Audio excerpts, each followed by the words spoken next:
Lorsque vous effectuez une division, vous avez 4 éléments. Tout d'abord, vous avez l'élément que vous souhaitez diviser, le divisé ou bien numérateur. Si vous imaginez que vous avez ici une barre de fraction, vous avez en dessous le dénominateur ou le diviseur, donc le nombre par lequel vous souhaitez diviser. Lorsque vous effectuez votre division, vous avez un résultat, il s'agit du quotient. Si vous souhaitez que ce quotient soit toujours un nombre entier, parfois la division ne va pas tomber juste et donc vous aurez un reste. Vous allez utiliser des formules différentes pour obtenir ici le quotient et pour obtenir le reste. Donc tout d'abord pour obtenir le quotient, je rentre le signe égal pour bien indiquer au programme que je vais rentrer une formule.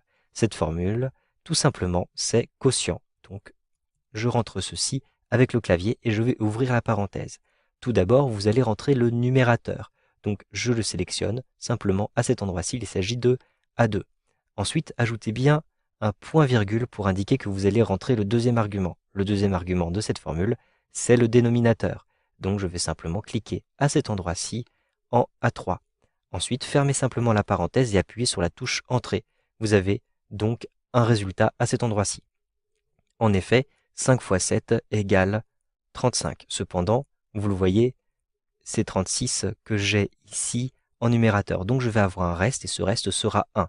Je peux le calculer avec Excel, je rentre égal. Ensuite, je vais rentrer la formule mode pour modulo et je vais ouvrir la parenthèse. De même que tout à l'heure, je vais rentrer exactement les mêmes informations. Donc A2, point virgule, ensuite A3 et je peux fermer la parenthèse. J'appuie sur la touche Entrée. J'ai effectivement le reste.